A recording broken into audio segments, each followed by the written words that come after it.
Hello guys, मैं आपका भाई दोस्त educator of economics love Kaushik स्वागत करता हूं आपका सीयूईटी वाला में। और दोस्तों आज की क्लास में मैं आपको कराने वाला हूं मैक्रो इकोनॉमिक्स से determination of income and employment वाली यूनिट। इसको बच्चे प्यार से एडीएएस वाली यूनिट बोलते हैं। भाई 12th क्लास के पेपरों में सबसे हैवी लेवल की सबसे ज्यादा नंबर की यूनिट यही होती है। और अब यह भी उम्मीद है कि सीयूईटी के पेपर में इसी यूनिट से सबसे ज्यादा क्वेश्चन भी आने वाले हैं। तो करीब 4 से 5 क्वेश्चन इस क्लास से आने वाले हैं और मैं आपके सामने पेश कर रहा हूं इस चैप्टर यानी इस यूनिट के टॉप 20 एमसीक्यूज।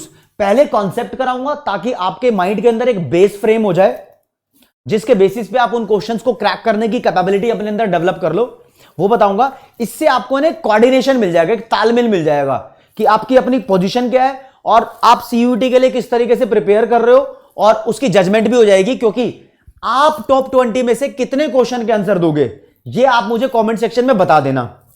तो मुझे भी आइडिया होगा कि कितने बच्चे उसको सिंसियरली सॉल्व कर चुके हैं और कितने बच्चों ने कितना स्कोर किया है। ठीक है दोस्तों, तो शुरू करते हैं अपना एग्रीगेट डिमांड एग्रीगेट सप्लाई वाला चैप्टर। पहले आपको बताऊं ये वही चैप्टर है जिसके अंदर एडीएएस अप्रोच है, एसआई अप्रोच है, इन्फ्लेशनरी गैप है, डिफ्लेशनरी गैप है, इन्वेस्टमेंट मल्टीप्लायर है खतरनाक वाला, नहीं, consumption function, saving function, APC, APS, MPC, MPS, minimum value, maximum value, सारे कच्चे चिट्ठे खोल देंगे इस चैप्टर के, एक एक धागा खोल देंगे। ठीक है, नॉर्मली बात करते हैं। देखो दोस्तों, इस चैप्टर में ना कीन्स जो मैक्रो इकोनॉमिक्स के फादर कहे जाते हैं, जॉन मानियार्ड कीन्स एक ब्रिटिश इकोनॉमिस्ट थे।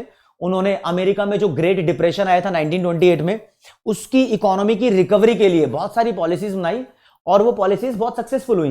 काफी सारे इकोनॉमिस्ट थे अमेरिका में, वो पॉलिसीज अच्छे से नहीं बना पा रहे थे, मतलब बना भी रहे थे तो अमेरिका का डिप्रेशन वाली प्रॉब्लम ठीक नहीं हो रही थी। तो कीन्स ने वो प्रॉब्लम ठीक की, तो कीन्स का नाम भी बहुत हो गया। तो कीन्स की बुक में से 1936 में कीन्स ने एक बुक लिखी। वो बुक का नाम था theory of money, income and employment. तो बेसिकली उसी बुक के कुछ कॉन्सेप्ट्स का पार्ट आपके इस चैप्टर में दिया हुआ है। जो भी कॉन्सेप्ट आप पढ़ते हो वो कीन्स की थ्योरी के पढ़ते हो। जो कीन्स से पहले के इकोनॉमिस्ट थे ना, उनको आप क्लासिकल इकोनॉमिस्ट बोल सकते हो। क्लासिकल इकोनॉमिस्ट और कीन्स ऐसे कुछ लिखा होता है ना बुक के अंदर। तो कीन्स की सोच क्या थी, क्लासिकल की सोच क्या थी, नॉर्मल लेवल पे आपको वो बताता हूं। देखो, शुरुआत करेंगे कुछ बेसिक कॉन्सेप्ट जान के। सबसे पहले कंजम्पशन के बारे में बताऊंगा, फिर सेविंग के बारे में बताऊंगा, फिर इन्वेस्टमेंट के बारे में बताऊंगा, फिर एग्रीगेट डिमांड एग्रीगेट सप्लाई। मेरी बात को ध्यान से सुनना। सुनो, सबसे पहले दोस्तों कंजम्पशन। कंजम्पशन इनकम का वो हिस्सा है जो हम खर्च कर देते हैं। इसको सी से डिनोट करेंगे। It is the part of income which is spent, it is the part of income which is consumed. That's it. Definition कोई पूछेगा नहीं। तो पुराने इकोनॉमिस्ट कहते थे इनकम बढ़ती है तो कंजम्पशन भी बढ़ता है, इनकम कम होती है तो कंजम्पशन भी कम होता है। कीन्स कहते थे तुम ठीक हो, लेकिन तुम एक बात नहीं बता रहे, जब इनकम ही जीरो होगी तब क्या होगा कंजम्पशन के साथ, है ना। तो कीन्स गलत नहीं कहता था लोगों को, कीन्स ने कहा सही हो लेकिन तुम कुछ भूल रहे हो, इसलिए कीन्स डिफरेंट थे, समझे। तो यहां पर कंजम्पशन के 2 पार्ट बताए हैं इस चैप्टर में। एक जो क्लासिकल्स ने बताया था और दूसरा कीन्स ने लॉन्च किया। क्लासिकल्स कहते थे देखो कि जब इनकम बढ़ेगी तो कंजम्पशन बढ़ेगा, इनकम कम हो जाएगी तो कंजम्पशन कम हो जाएगा। वाई का मतलब इनकम है यहां पर। यह वाला कंजम्पशन इंड्यूस्ड कंजम्पशन कहलाता है। कंजम्पशन को अब मैं शॉर्ट में ऐसे लिख दूंगा, ठीक है। कीन्स ने कहा एक ऑटोनोमस कंजम्पशन भी होता है भाई। ये वो कंजम्पशन होता है जब इनकम लेवल 0 होता है। तो this is the consumption at 0 level of income. इसको हम सी बार से डिनोट करते हैं, इस बात को ध्यान रखना। तो कीन्स ने एक अलग बात बताई। तो कीन्स एक साथ साथ में एक चीज और आपको कवर अप करके चलाता हूं। देखो यहां पर आपको करना पड़ेगा कंजम्पशन फंक्शन। कंजम्पशन का जब पूरा कॉन्सेप्ट कर रहे हो ना, तो कंजम्पशन फंक्शन भी करना पड़ेगा। कंजम्पशन फंक्शन का एक नाम और है, इसको प्रोपेंसिटी टू कंज्यूम बोलते हैं।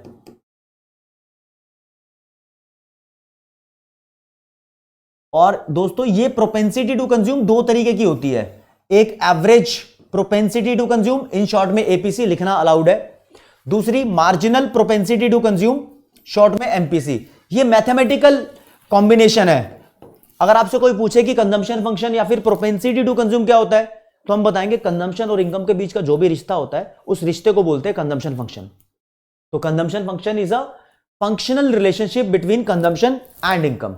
और रिश्ता यहां दिखाई दे रहा है। अगर इंड्यूस्ड कंजम्पशन है तो पॉजिटिव रिलेशन है, इनकम बढ़ेगी तो कंजम्पशन बढ़ेगा। अगर ऑटोनोमस कंजम्पशन है तो ऑटोनोमस कंजम्पशन का इनकम के साथ कोई वास्ता नहीं होता। जब इनकम जीरो होती है तब भी तो हम अपने जिंदा रहने के लिए, सर्वाइवल के लिए कुछ ना कुछ खाना खाते हैं। है इंडिया के अंदर बहुत सारे गुरुद्वारे, मंदिर, मस्जिद जहां पर खाना खिलाया जाता है फ्री में, नहीं, लेकिन इकोनॉमी में ये अज्यूम नहीं किया जाता। इकोनॉमी में माना जाता है अगर किसी की इनकम जीरो है तो उसने मांगकर खाना नहीं खाया, उसने लोन लिया है, लोन वाला अमाउंट, ठीक है। उसको थोड़ी देर में रिवील करूंगा, अभी एक कॉन्सेप्ट से कनेक्ट करूंगा उसी चीज को, बट आप ध्यान रखो कंजम्पशन फंक्शन दो तरीके का हुआ। एपीसी का फॉर्मूला होता है, यहां लिख देता हूं फॉर्मूला, कंजम्पशन अपॉन इनकम, और एमपीसी का फॉर्मूला होता है change in consumption upon change in income. जो डेल्टा है ना, इसका मतलब चेंज है। जब आपको दो कंजम्पशन और दो इनकम की वैल्यू गिवन होगी तो आप चेंज निकाल पाओगे। सिंगल कंजम्पशन और सिंगल इनकम की वैल्यू गिवन होगी तो नहीं निकाल पाओगे। क्या कह रहा हूं मैं, देखो, अगर आपको कंजम्पशन दिया है 40 और इनकम दी है 50, आपको बोले कि एपीसी की वैल्यू निकालो, निकाल दोगे। कंजम्पशन अपॉन इनकम 40 अपॉन 50 आ जाएगा आपका आंसर 4/5 और 0.8 आ जाएगा। एमपीसी नहीं आ सकती, एमपीसी के लिए चेंज निकालना पड़ता है, और चेंज के लिए दो वैल्यू होनी चाहिए। तो कंजम्पशन की वैल्यू 40 और इनकम की वैल्यू 50। अब मान लो कंजम्पशन की वैल्यू 50 हो गई और इनकम की वैल्यू हो गई 75। अब बताओ एपीसी कितनी होगी, तो एपीसी भाई इन दोनों को डिवाइड करके आ जाएगी। ये एपीसी की वैल्यूज आ रही है, ये भी एपीसी की वैल्यूज आ रही हैं। 50 अपॉन 75 डिवाइड कर लो, लेकिन डिवाइड करके कमेंट सेक्शन में बताओ कितना आएगा। अब अगर एमपीसी की वैल्यू आए तो वो दोनों कंजम्पशन के बीच का डिफरेंस 40 और 50 दोनों का डिफरेंस हो गया 10। दोनों इनकम 50 और 75 दोनों का डिफरेंस हो गया 25। अब आ जाएगा इसका जो भी आंसर आएगा, ये भी आप कमेंट सेक्शन में बताओगे। मतलब अभी इतनी कैलकुलेशन नहीं सिखा रहा, आपको एक फंडामेंटल बेसिक थिंग बता रहा था कि क्या इससे रिलेटेड है। तो एपीसी और एमपीसी दोनों के दोनों कंजम्पशन फंक्शन के पार्ट है। अब देखिए दोस्तों, ऑटोनोमस कंजम्पशन को हम सी बार से डिनोट करते हैं, और जो इंड्यूस्ड कंजम्पशन होता है ना, इसको डिनोट करते हैं एमपीसी मल्टीप्लाइड बाय वाई से। तो इसलिए जब जब टोटल फंक्शन लिखा जाता है कंजम्पशन का, तो लिखते हैं हम consumption is equal to autonomous consumption plus induced consumption. ये इंड्यूस्ड कंजम्पशन है। अगर तक कहीं तुम ऐसा लिखा हुआ देख रहे हो कंजम्पशन इज इक्वल टू 100 प्लस 0.8 वाई है, इसका मतलब समझ जाना कि जो 100 है ये ऑटोनोमस कंजम्पशन है यानी सी बार है, और जो 0.8 है ये एमपीसी है, समझ जाना। और जो पूरा है ये इंड्यूस्ड कंजम्पशन है, ठीक है जी। अब ऑटोनोमस कंजम्पशन का curve parallel to X axis होता है और इंड्यूस्ड कंजम्पशन का कर्व पॉजिटिवली स्लोप्ड होता है। इन दोनों कंजम्पशन कर्व को जोड़ दो तो एक असली कंजम्पशन कर्व बनेगा ये। बस पेपर में क्वेश्चन यहां से ये आ सकता है कि जहां से कंजम्पशन कर्व स्टार्ट होता है वाई एक्सिस से, इसकी वैल्यू कितनी होती है भैया, इसकी वैल्यू ऑटोनोमस कंजम्पशन के बराबर होती है। कैसे आया, ये ऑटोनोमस कंजम्पशन कर्व, ये इंड्यूस्ड कंजम्पशन कर्व, दोनों एक साथ बना दिए, ये वाला भी और ये वाला भी। इन दोनों को यहां से ऐसे स्टार्ट किया जाता है, तो ऑरेंज कलर की जो लाइन है वो टोटल कंजम्पशन कर्व है। बनाना कुछ नहीं आएगा, जो बता रहा हूं उन बातों को ध्यान में रखो बस, ठीक है। अब आ जाओ, अगला कॉन्सेप्ट है सेविंग का।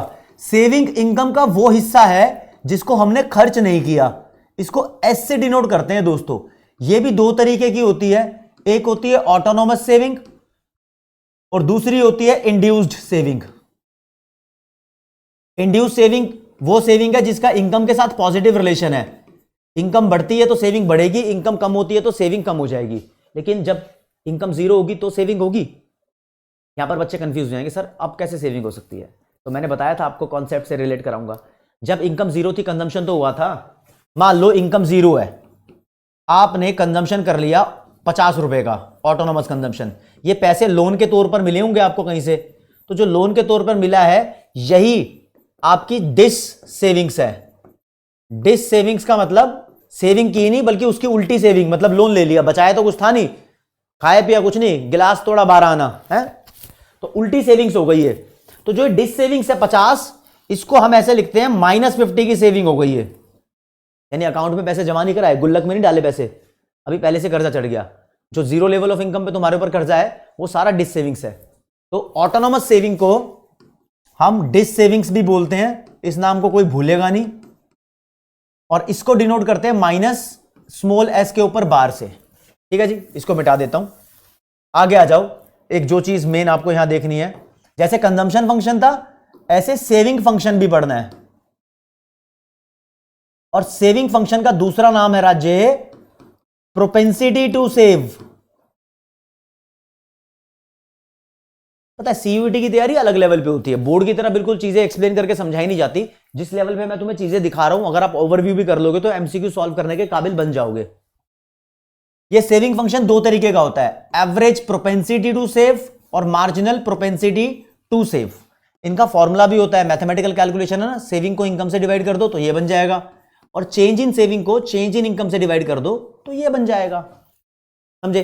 और अब यहां पर दोस्तों, अब जो इंड्यूस सेविंग है इसको डिनोट करते हैं एमपीएस मल्टीप्लाइड बाय वाई से।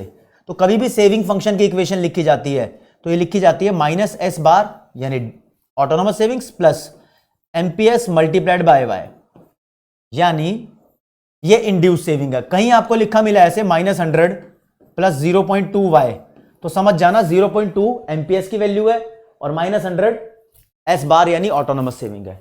और देखो कंजम्पशन फंक्शन अगर इससे ही निकालना हो तो जितनी इसकी वैल्यू होती है ऑटोनोमस सेविंग की, उतनी ही आपके इस ऑटोनोमस कंजम्पशन की वैल्यू होती है, ध्यान रखना। तो बस फर्क ये होता है कि ये नेगेटिव में है तो ये पॉजिटिव में। फिर यहां 0.2 है तो यहां 0.8 आ जाएगा, क्योंकि एमपीएस और एमपीसी, यहां तो एमपीएस लिखा है, एमपीएस और एमपीसी दोनों का टोटल 1 होता है। वो भी डिराइव करके बता दूंगा आपको। डिराइव करके क्या बता दूंगा आपको, मेन चीज ध्यान रखनी है, डेरिवेशन ध्यान नहीं रखनी। देखो जी, कंजम्पशन और सेविंग को जोड़ने के बाद हमारे पास इनकम आता है। मान लो तुमने 80 रुपए खर्च किए और 20 रुपए बचा लिए थे, तो इनकम कितनी थी, 100 रुपया, इस सेंस में। फिर ऐसे ही एपीसी और एपीएस दोनों ए वाली वैल्यू को ऐड कर दो, 1 आएगा, और एमपीसी प्लस एमपीएस दोनों वैल्यू को ऐड कर दो, फिर भी 1 आएगा। तो इसलिए मैंने यहां पर एमपीएस 0.2 था तो एमपीसी को 0.8 मान लिया, क्योंकि दोनों का टोटल 1 है। इधर 0.2 लिखूंगा तो ये 0.8 ही कैलकुलेट होके आएगा। इन चीजों को ध्यान रखना है। अभी मिनिमम मैक्सिमम वैल्यू के भी बारे में बताऊंगा। कंजम्पशन हो गया, सेविंग हो गया, आ जाओ इन्वेस्टमेंट पे। इन्वेस्टमेंट उस्ताद ये भी दो तरीके की होती है, एक होती है ऑटोनोमस इन्वेस्टमेंट और दूसरी होती है इंड्यूस्ड इन्वेस्टमेंट।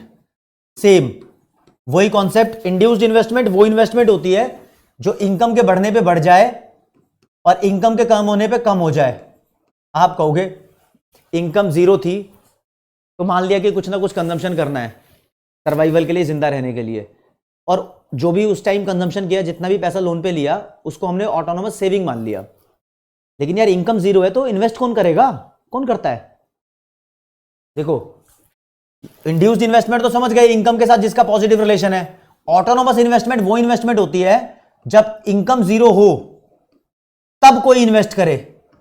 ये इन्वेस्टमेंट सिर्फ और सिर्फ गवर्नमेंट करती है, ध्यान रखना, पब्लिक सेक्टर, प्राइवेट सेक्टर नहीं करता। नेशनल इनकम 0 है तो सरकार कहीं ना कहीं से जुगाड़ करके लोन लेके सड़कें बनवाएगी, हॉस्पिटल बनवाएगी, स्कूल बनवाएगी। तो it is done by government sector और it is done by firm sector, basically private sector basically तुम बोल सकते हो।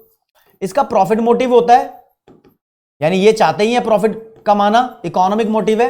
यहां पर सोशल वेलफेयर, समाज का भला, ऐसे क्वेश्चन आ जाते हैं। और आपकी बुक के अंदर इसको पढ़ाया ही नहीं गया, इतना ही पढ़ाया गया जितना मैंने बताया है, बाकी सब ऑटोनोमस इन्वेस्टमेंट है। जब जब तुमने एडीएएस अप्रोच पढ़ी है, एसआई अप्रोच पढ़ी है, सब कुछ ऑटोनोमस इन्वेस्टमेंट के बारे में पढ़ा है। ऑटोनोमस इन्वेस्टमेंट कर्व ऐसा होता है parallel to X axis, induced वाला ऐसा होता है। अब इन दोनों को जोड़ के असली इन्वेस्टमेंट कर्व आना चाहिए, ऐसा आना चाहिए, लेकिन ये तुम्हें पढ़ाते ही नहीं है, तुम्हें सिर्फ ये पढ़ाते हैं। आगे अजम्पशन मान रखिए कि जितनी भी इन्वेस्टमेंट है वो ऑटोनोमस इन्वेस्टमेंट है, बस इस बात को ध्यान रखना। इन्वेस्टमेंट फंक्शन के बारे में भी आपको जानना नहीं है, बस मैं बता देता हूं। इन्वेस्टमेंट फंक्शन एक फंक्शनल रिलेशन है इन्वेस्टमेंट और इनकम के बीच में, बस इतनी बात को मेरी ध्यान रख लो दोस्तों। हाँ, मेन मुद्दा जो आपको पढ़ना है यहां पर, अब पहली बात तो इक्विलिब्रियम, इनकम कहां पर डिसाइड होती है, तो यहां देखो डिटर्मिनेशन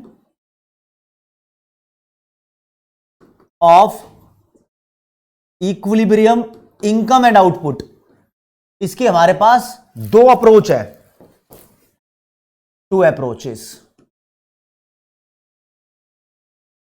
पहली अप्रोच को बोलते हैं एडीएएस अप्रोच, दूसरी अप्रोच को बोलते हैं सेविंग इन्वेस्टमेंट अप्रोच। ठीक है जी। अब आप मेरी बात ये मानते हुए चलो कि एग्रीगेट डिमांड क्या होती है और एग्रीगेट सप्लाई क्या होती है, इस पे फोकस कर लो।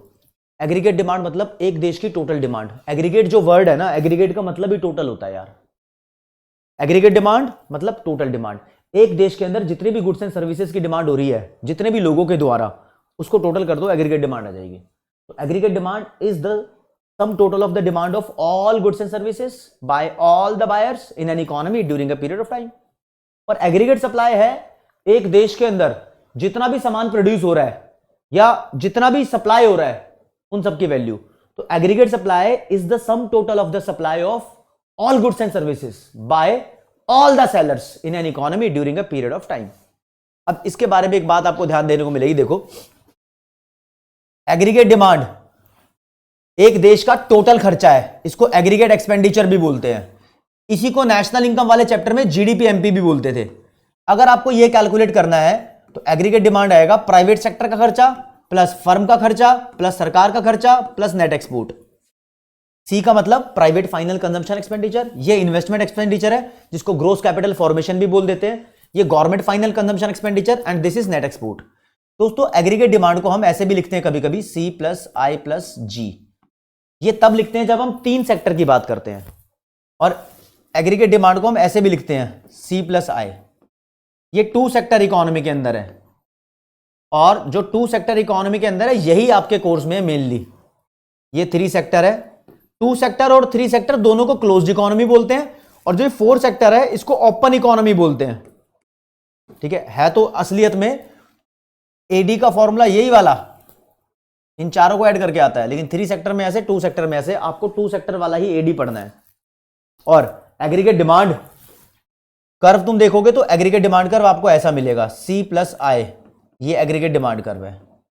अब एग्रीगेट सप्लाई के बारे में आपको बताऊं, ये अप्रोच एक्सप्लेन करूंगा अभी। एग्रीगेट सप्लाई को हम देश की टोटल इनकम के बराबर मानते हैं, यानी देश में जितना प्रोडक्शन होगा उसको वाई बोलते हैं, जितना प्रोडक्शन होगा तो उतनी ही इनकम होगी। कैसे, इसको समझो जरा, सब नहीं समझा पाते। मान लो देश के अंदर 100 रुपए का सामान बनाया गया और लोग बोलते हैं कि 95 का बिक गया, 5 का नहीं बिका। तो यार जितना बनाया गया उतने की इनकम थोड़ी हुई, उतने की हुई है। कैसे, जितने का सामान बनाया गया 95 का तो बिक गया, जो 5 बनाया बचा है ना, ये ऑनर के पास, जिसने सामान बनाया है उसके पास बचा है ना, तो ये मान लेते हैं ये सामान उसने ही खरीद लिया। ये अजम्पशन है हमारी। तो this is purchased by the owner या प्रोड्यूसर इटसेल्फ। तो 100 के 100 का सामान बिक गया ऐसा मान के चलते हैं। तो जितना प्रोडक्शन उतनी ही इनकम। तो एग्रीगेट सप्लाई और इनकम सेम बात होती है और इनकम का एक फॉर्मूला और होता है सी प्लस एस, आपको पता ही है। और यह अजम्पशन है आपकी, ये मान के चलो कि ये 45 डिग्री लाइन ये एग्रीगेट सप्लाई कर्व है आपका, ये इनकम लाइन है। बस इतना मान के चलोगे तो एडीएएस अप्रोच और एसआई अप्रोच दोनों आपकी हो जाएगी। According to ADAS approach income वहां पर डिसाइड होती है इक्विलिब्रियम जहां पर एडी और एएस एक दूसरे के बराबर होते हैं। देखो जी डायग्राम में जैसे दिखाऊंगा, ये 45 डिग्री लाइन है एएस की, ये एडी कर्व है, लिख दिया इसको एडी, और ये एएस को वाई लिख दिया। ई पॉइंट है इक्विलिब्रियम का, इसके नीचे जो वाई है ना वो इंपॉर्टेंट है। ये बताना इंपॉर्टेंट नहीं है कि इक्विलिब्रियम कहां है, ये बताना इंपॉर्टेंट है जब इक्विलिब्रियम है तो ओवाई जो लेवल ऑफ इनकम है ये इक्विलिब्रियम लेवल ऑफ इनकम है, ये बताना जरूरी है।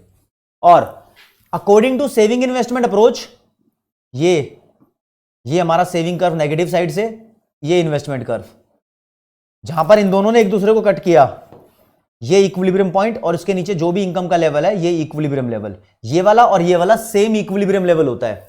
ये वाली अप्रोच भी इस वाली अप्रोच में से ही डिराइव हुई है। अच्छा पहले मैंने आपको सेविंग कर्व नहीं बताया था क्या, सेविंग कर्व बता देता हूं।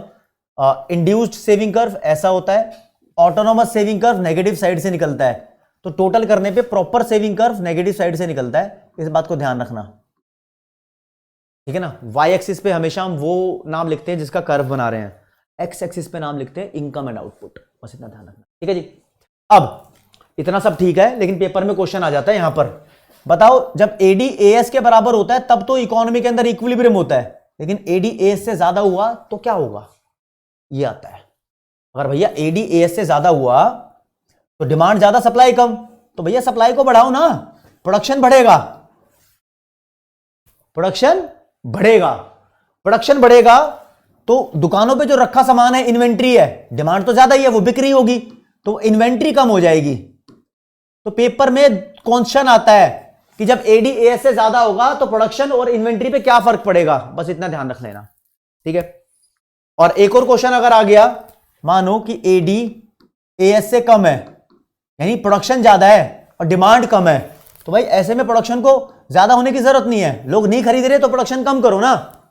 प्रोडक्शन कम है तो मतलब जो दुकानों पे इन्वेंट्री रखी है वो नहीं बिक रही, वो रखी रखी और बढ़ती जाएगी। तो ऐसा, यानी ये दोनों उल्टे एक दूसरे के मूव करते हैं। पेपर में ऐसा क्वेश्चन आने के पूरे पूरे चांसेस है कि क्या होगा। अब इसमें एक एडिशन करूंगा दोस्तों मैं, जो बच्चे ध्यान रखते नहीं है। देखो जी, अगर एडी एएस से ज्यादा है, एडी, पेन का कलर चेंज करेंगे, एडी एएस से ज्यादा है और इकोनॉमी में फुल एम्प्लॉयमेंट भी है, फुल एम्प्लॉयमेंट एक एक्स्ट्रा कंडीशन लग गई है,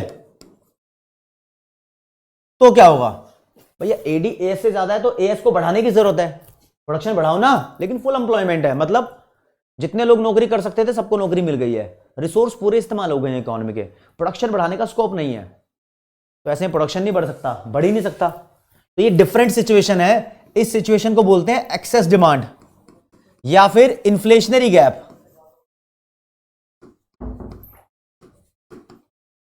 ध्यान रखना, ऐसे में क्या होगा, ऐसे में राज्य डिमांड ज्यादा है सप्लाई कम है, आपको प्रोडक्शन ज्यादा करने की जरूरत थी, प्रोडक्शन बढ़ ही नहीं सकता, लोगों ने डिमांड ज्यादा कर रखी है, तो सेलर्स के पास चांस है कि वो ज्यादा प्राइस चार्ज करेंगे। ऐसे में प्राइस लेवल बढ़ने लगता है, प्राइस लेवल बढ़ने लगता है, इसको ही बोलते हैं महंगाई। और देश में जो इनकम है, देश में जो आउटपुट है वो ज्यादा करने की जरूरत है, लेकिन वो बदलेगा ही नहीं, अनचेंज रहेगा। क्यों सेम रहेगा, क्यों सेम रहेगा, फुल एम्प्लॉयमेंट अचीव्ड है ऑलरेडी, प्रोडक्शन बढ़ने का स्कोप ही नहीं है, जो इस्तेमाल कर सकते हैं सब कुछ इस्तेमाल कर लिया, तो लोगों की नौकरियां बढ़ाने की जरूरत नहीं, यहां पर लोगों को नौकरी दो, एम्प्लॉयमेंट बढ़ाओ, बढ़ ही नहीं सकती। क्यों, सब पहले से काम कर रहे हैं जिन जिन को काम चाहिए था। आ जाता है पेपर में एक्सेस डिमांड का इंपैक्ट बताओ प्राइस लेवल पे, इनकम पे और एम्प्लॉयमेंट पे, ये इंपैक्ट है एक्सेस डिमांड का, ध्यान रखना।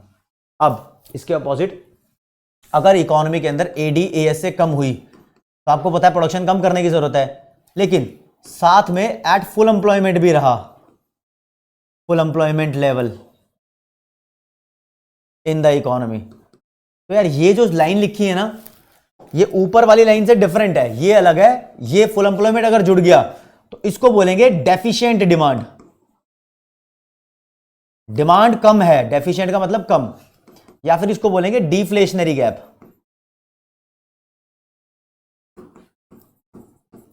अब ऐसे में क्या होता है, ऐसे में उस्ताद एक बात मेरी जान लो कि प्राइस लेवल कम होता रहेगा।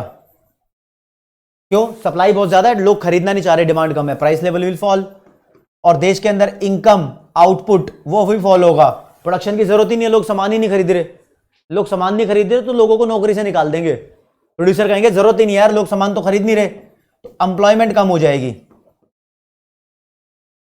एम्प्लॉयमेंट भी कम हो जाएगी। दोस्तों जब इकोनॉमी के अंदर ये डिफ्लेशनरी गैप की सिचुएशन ठीक नहीं हो रही होती ना, ये चलती रहती है, तो उसको बोलते हैं रिसेशन आ गया इकोनॉमी के अंदर।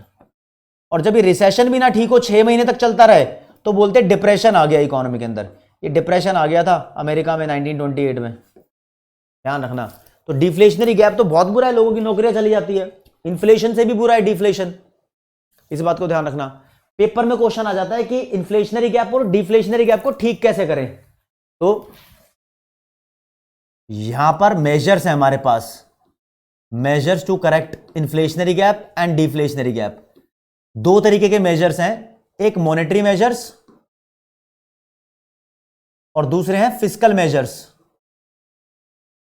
फिस्कल मेजर्स मतलब सरकारी measure, fiscal policy measure, government budget के मेजर्स।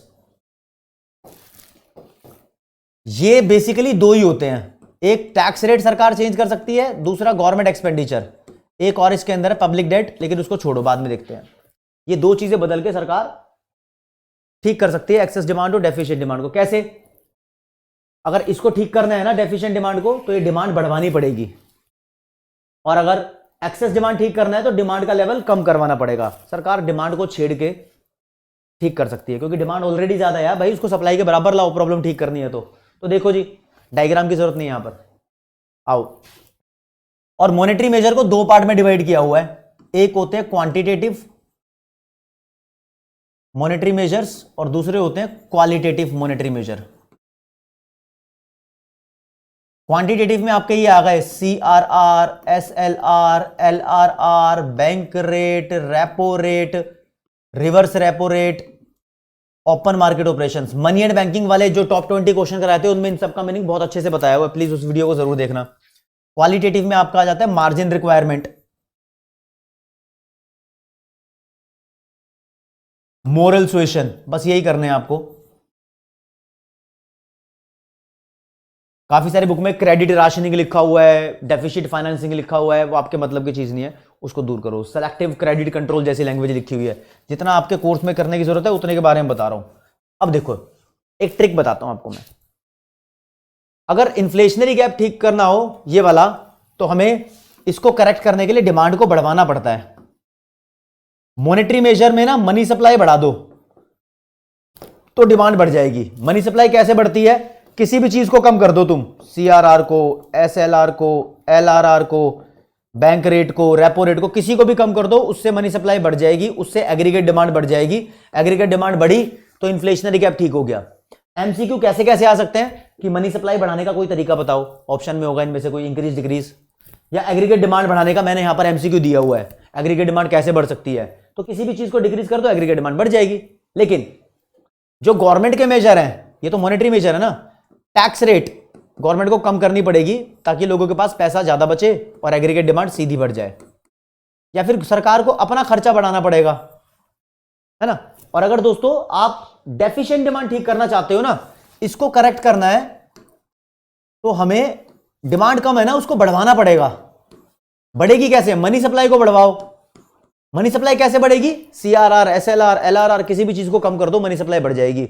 जो टिप्स एंड ट्रिक्स की वीडियो बना रखी है मैंने इकोनॉमिक्स की, CUT में कैसे अच्छा स्कोर करे 200 में से 200, वहां ये ट्रिक सिखा रखी है, बहुत बढ़िया, उसको जाकर जरूर देखें। अभी तो तुम MCQ करोगे तो तुम्हें अच्छा लेवल का आइडिया हो जाएगा, ठीक है। तो और सरकारी मेजर देखोगे तो डिमांड बढ़वानी है तो टैक्स कम करना पड़ेगा, है ना। पीछे क्या करवाया था हमने, डिमांड कम करवा, यहां एक्सेस डिमांड थी ना दोस्तों, यहां तो डिमांड आपको कम करवानी थी, इस बात को ध्यान रखो। इन्फ्लेशनरी गैप है, ऑलरेडी डिमांड ज्यादा है, तो आप डिमांड कम करवाओगे। अगर इसको करेक्ट करना चाहते हो तो डिमांड कम करवाओगे। डिमांड कम कैसे होगी, मनी सप्लाई को कम करके, और टैक्स रेट को बढ़ा दो, गवर्नमेंट अपना एक्सपेंडिचर कम कर दे तो कम हो जाएगी। मनी सप्लाई कैसे कम होगी, CRR, SLR वगैरह कुछ भी बढ़ा दो, डिमांड ऑलरेडी ज्यादा थी यहां पर। अच्छा, डेफिशिएंट डिमांड में डिमांड को बढ़ाना पड़ेगा, तो पहले वाले मेजर बताए थे वो यहां काम करेंगे, गवर्नमेंट एक्सपेंडिचर बढ़ जाएगा। इनमें से कुछ लिखा आएगा ऑप्शन में, जब ऑप्शन में लिखा आएगा तब की बात है वो, ठीक है। आगे आ जाओ जी।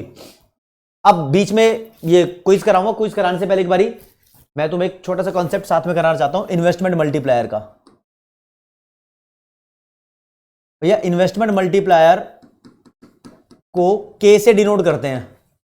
इसके 3 फॉर्मूले होते हैं, change in income upon change in investment, दूसरा फॉर्मूला होता है 1/MPS, तीसरा फॉर्मूला होता है 1/1 - MPC।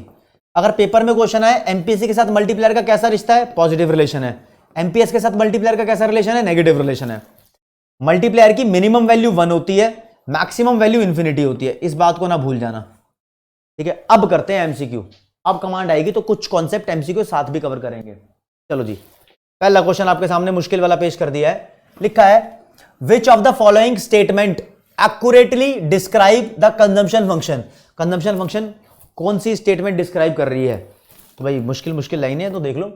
The consumption function is a relation between income, saving, price and consumption. Consumption function consumption और इनकम के बीच के रिश्ते को बोलते हैं। Consumption function is a relationship between income and consumption, या consumption function is a relationship between price, saving and consumption.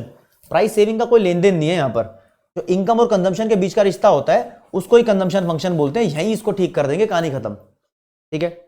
अगले वाला, which of the following statement is an accurate description of propensity to consume. ये propensity to consume है ना, ये भी consumption function का ही दूसरा नाम है। तो फिर दोबारा उसके बारे में पूछ लिया, क्या होता है ये? It is the additional income that gets spent on consumption, या it denote the ratio of consumption to income, या it define the tendency of consumer to consume more than usual, या it denote the actual level of income at which is it equal to the consumption expenditure. ये income और consumption की equality को बताता है। कौन सी line इसमें से ठीक लगती है आपको? देखो दोस्तों, यहां पर बीच में ना मार्जिनल वर्ड आना चाहिए था, जो मार्जिनल प्रोपेंसिटी टू कंज्यूम को शो करे, एमपीसी को शो करे, उसके बारे में।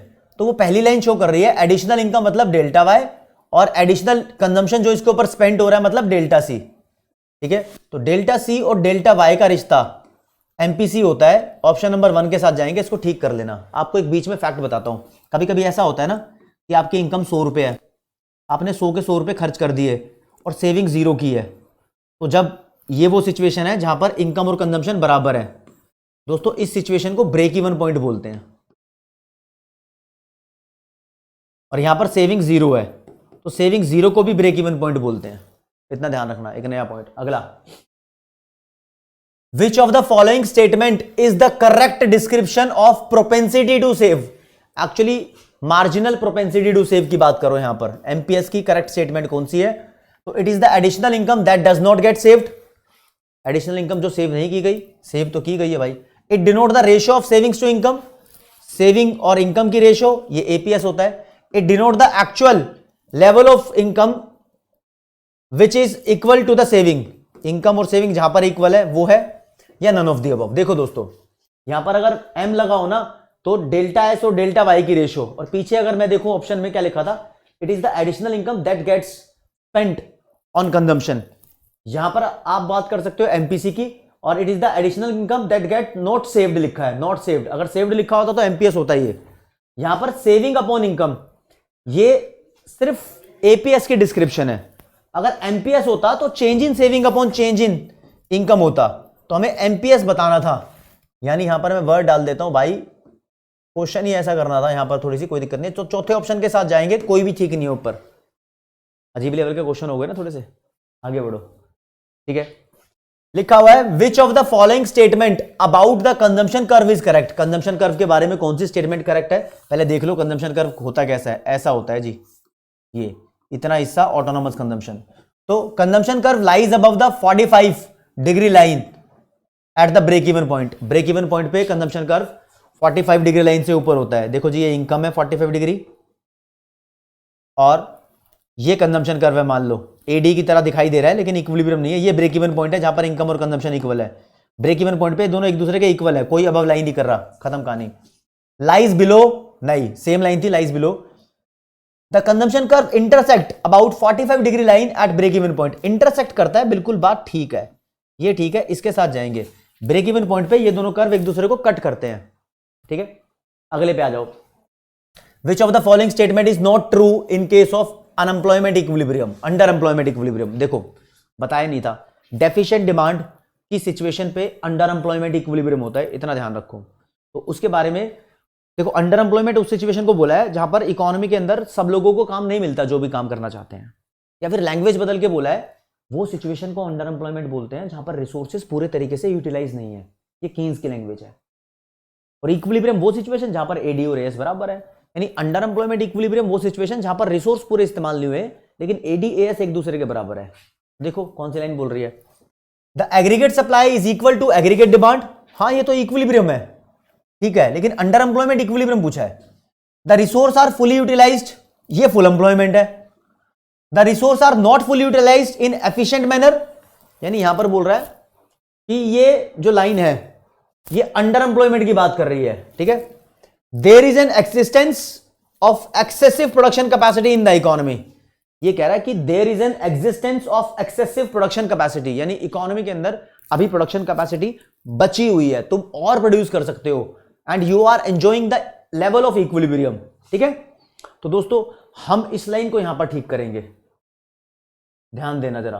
ठीक है, हर एक लाइन के अंदर ये मान लो कि अंडर एम्प्लॉयमेंट, और साथ में ये भी होना चाहिए and AD is equal to AS. जब ये लिखा है एडी एएस के बराबर भी है और कुछ एक्सेसिव प्रोडक्शन कैपेसिटी बची भी हुई है। लाइन थोड़ी टफ है लेकिन समझना पड़ेगा आपको, ऐसे ही तो क्वेश्चन कराए जाएंगे। तभी तो देखो ये एमसीक्यू करने का फायदा क्या है, अब तुम 1000 एमसीक्यू की प्रैक्टिस कर लोगे, 1000 के 1000 रट नहीं सकते। एमसीक्यू चाहे तुम्हें ना भी आ रहा हो, लेकिन टीचर ने आंसर दिखा दिया ना ये सही है, तो आपको आइडिया हो जाता है हाँ ये आंसर सही है। जब वो पेपर में आएगा तो तुम उसको ठीक कर दोगे, जेन्युइनली ठीक कर दोगे, क्योंकि तुमने उसको पहले देखा है। तो इसलिए जितने ज्यादा एमसीक्यू देख सको उतने देखने हैं। अगला, which of the following steps can be taken to increase aggregate demand. AD बढ़ाने के लिए क्या करा जा सकता है? इंक्रीज कर दो बैंक रेट को, बैंक रेट इंक्रीज कर दोगे तो मनी सप्लाई डिक्रीज हो जाएगी। इंक्रीजिंग कैश रिजर्व रेशो, इसकी वजह से भी मनी सप्लाई डिक्रीज हो जाएगी, और जब मनी सप्लाई डिक्रीज होती है तो एडी डिक्रीज होता है, इंक्रीज नहीं होगा। Selling of government securities by the Reserve Bank of India, Reserve Bank of India sell कर देगा गवर्नमेंट की सिक्योरिटीज पब्लिक को, तो पब्लिक से पैसे ले लेगा, है ना, पब्लिक के पास फिर मनी सप्लाई कम हो जाएगी। तो तीनों में से कोई भी नहीं है, तीनों गलत हैं, तो फोर्थ के साथ जाएंगे। समझे, किसी वजह से एग्रीगेट डिमांड नहीं बढ़ेगी। आगे, what measure can be use to correct the inflationary gap under the monetary policy. Inflationary gap यानी एक्सेस डिमांड को कैसे ठीक कर सकते हैं मॉनेटरी पॉलिसी में? एडी बढ़ाना पड़ेगा। एडी कैसे बढ़ेगा? मनी सप्लाई बढ़वानी पड़ेगी। मनी सप्लाई कैसे बढ़ेगी? किसी भी रेशियो को कम कर दो। तो ये क्या लिखा है? Reducing the availability of credit, reducing the availability of credit मतलब मनी सप्लाई कम कर दो, तो एडी कम हो जाएगी। यही ठीक लग रहा है। ये गवर्नमेंट एक्सपेंडिचर मॉनेटरी मेजर होता ही नहीं, टैक्स भी मॉनेटरी मेजर होता ही नहीं, नन ऑफ द अबव नहीं, वन वाला ही आंसर है, एडी इससे कम हो जाएगी। अगला, which of the following statement is true about the monetary policy. Monetary policy के बारे में कौन सी स्टेटमेंट ट्रू है? तो देखो, the main aim of this policy is to ensure price stability in the economy. आपको एक बात बता दूं, मॉनेटरी पॉलिसी का मेन एम यही होता है, प्राइस स्टेबिलिटी या फिर इकोनॉमिक स्टेबिलिटी। कुछ और पढ़ने की जरूरत नहीं है, पहला ही ऑप्शन ठीक है, वन के साथ जाएंगे। ठीक है, इसको याद कर लो। अगले पे पहुंचते हैं। चलो जी, यहां स्टोरी चेंज हो रही है। What is the maximum value of multiplier? Investment multiplier की मैंने बताया था ना, मिनिमम वैल्यू 1 होती है, मैक्सिमम वैल्यू इंफिनिटी होती है। देखो कहां लिखी है इंफिनिटी, ये लिखी चौथे पे, चौथे के साथ जाएंगे। अगला, what is the slope of consumption curve? Consumption curve के स्लोप को क्या बोलते हैं भैया? कंजम्पशन कर्व के स्लोप को एमपीएस, एपीएस, एमपीसी, एपीसी क्या बोलते हैं? एपीसी और एमपीसी बोलते हैं। अब सुनो, सेविंग कर्व का भी स्लोप होता होगा फिर तो यहां पर ये भी जानो, सेविंग कर्व स्लोप इसको बोलते हैं एमपीएस। कंजम्पशन कर्व के स्लोप को एमपीसी, सेविंग कर्व के स्लोप को एमपीएस, ये बात ना भूलना। अगला, which fiscal measure should be adopted correcting deficient demand? Deficient demand ठीक करनी है तो फिस्कल मेजर कौन सा अडॉप्ट करना होगा? यानी टैक्स और गवर्नमेंट एक्सपेंडिचर में से बताना है कि क्या करना होगा। ठीक है, तो भाई देखते हैं।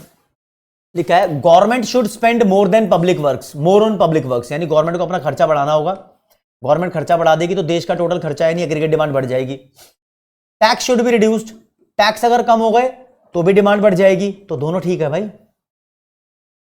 Public debt should be reduced, ये भी ठीक है, सरकार को उधार भी कम करना चाहिए। पब्लिक डेट मतलब गवर्नमेंट डेट, जो पब्लिक से उधार लिया हुआ गवर्नमेंट ने। तो चौथा ठीक है ना, चारों के चारों ठीक लग रहे हैं यहां पर। ठीक है, जब आपको कंफर्म हो दो ऑप्शन के ऊपर कि हमारे ठीक है, तीसरा समझ में ना आ रहा हो आपको, तो दो तो कंफर्म थे और ऑल ऑफ द अबव है यहां पर, तो ये ट्रिक लगाना कि ऑल ऑफ द अबव वाले ठीक होगा भाई, क्योंकि अगर आप दो पे कंफर्म हो तो। अगला न्यूमेरिकल है, suppose in a hypothetical economy income rises from 5000 to 6000। Income की वैल्यू पहले 5000 थी, अब 6000 हो गई। चलो जी, as a result the consumption expenditure rises from 4000 to 4600। Consumption 4000 से 4600 हो गया। चलो जी, तो मार्जिनल प्रोपेंसिटी टू कंज्यूम निकालो, एमपीसी निकालनी है। ये delta C upon delta Y होता है। चेंज इन सी कितना है? चेंज इन सी है 600, चेंज इन वाई कितना है? 6000 में से 5000 माइनस कर दो 1000, तो ये आ जाएगा 600 बटे 1000 यानी 0.6। देख लो जी कहाँ है, ये रहा चौथे नंबर पे 0.6, ये टिक होगा अकेला। ऐसा एमसीक्यू भी आ सकता है, नो डाउट। आगे बढ़ते हैं। हाँ, the difference between the aggregate demand at above full employment and aggregate demand at full employment is known as. भाई फुल एम्प्लॉयमेंट की जो एग्रीगेट डिमांड है, मान लो ये सोचा था इकोनॉमी के अंदर 100 डिमांड होगी, लेकिन इकोनॉमी के अंदर डिमांड इससे ज्यादा है, 120 है, तो इनके बीच का डिफरेंस है एक्सेस डिमांड। एक्सेस डिमांड को बोलते हैं इन्फ्लेशनरी गैप, इसके साथ जाएंगे। ये फुल एम्प्लॉयमेंट पे सोची थी, लेकिन अबव फुल एम्प्लॉयमेंट पे डिमांड निकल रही है, तो it is excess demand. Okay, the value of MPC is, MPC हो या एमपीएस हो, इनकी वैल्यू कम से कम 0 हो सकती है, मैक्स टू मैक्स 1 हो सकती है। तो 1, 0 या greater than 0 but less than 1, यही सेट बैटरी है। थर्ड वाला यही ओके है। तुम्हें अपनी कमेंट करनी हो तो कुछ बता दो, ठीक है। आगे जी, एमपीसी 0.5 है तो मल्टीप्लायर निकालो। मैंने बताया था मल्टीप्लायर होता है 1/1 माइनस एमपीसी। तो 1/1 माइनस 0.5 कैलकुलेट करोगे तो 2 आंसर आ जाएगा, कर लेना कैलकुलेट। चौथा ठीक है यहां पर। ओके, अगला कौन सा करेक्ट है इन चारों में से? मल्टीप्लायर का फॉर्मूला 1/1 एमपीएस, ये ठीक है। 1/1 माइनस एमपीएस नहीं, एमपीसी होता है यहां। 1/1 प्लस प्लस ही नहीं होता, यही ठीक है, सेकंड वाला। ठीक है, फॉर्मूला चेक करना था यार। अगला, multiplier can be expressed, multiplier का कौन सा फॉर्मूला है? Delta S upon delta I, गलत। Delta Y upon delta I, गलत नहीं, यही सही है। आई माइनस एस, गलत, ये भी गलत। तो दूसरे वाला ठीक है, इसके साथ चले जाएंगे आगे। विच of the following is correct, इनमें से कौन सा करेक्ट है? MPC and multiplier have direct relation. Multiplier और एमपीसी का डायरेक्ट होता है रिलेशन? हाँ बिल्कुल होता है। MPC and multiplier has inverse relation, नहीं। तो बोथ भी नहीं, ये भी नहीं, पहले वाला ही। देखो एमपीसी बढ़ता है तो मल्टीप्लायर की वैल्यू बढ़ जाती है। यकीन नहीं आ रहा तो बढ़ा लो। जब एमपीसी 0.5 है तो मल्टीप्लायर कैलकुलेट कर लो, 2 आएगा। एमपीसी 0.8 है तो देखो मल्टीप्लायर कितना आएगा कमेंट सेक्शन में। एमपीसी बढ़ रहा है तो देखो मल्टीप्लायर बढ़ेगा या नहीं बढ़ेगा, कैलकुलेट करके देखो, वीडियो पॉज करके। बढ़ेगा। आगे, if MPC is 0.5 and initial investment is 100, then income generation in the economy कितनी होगी? देखो एमपीसी 0.5 है, इसका मतलब मल्टीप्लायर की वैल्यू 1/1 माइनस एमपीसी यानी 2 है। मल्टीप्लायर होता है delta Y upon delta I. Multiplier की वैल्यू 2 है और इनकम जनरेशन यानी डेल्टा वाई की वैल्यू पूछी है। फ्रेश इन्वेस्टमेंट को डेल्टा आई ले सकते हैं, 0 से 100 हुई है तो 100 इसका गैप है, तो ये उधर जाके मल्टीप्लाई हो जाएगा, डेल्टा वाई की वैल्यू आ जाएगी 200। 200 कहां लिखा है? ये लिखा है। ओके, रिपोर्ट है जी। Last question of the class क्या बोल रहा है? When economy try to save all its extra income, जब इकोनॉमी अपने सारे एडिशनल पैसों को बचाने की कोशिश करे, मतलब जितने भी पैसे उसके एडिशनल हैं वो सारे के सारे सेव कर ले, यानी increase in saving is equal to increase in income. It means delta S is equal to delta Y. What does it mean?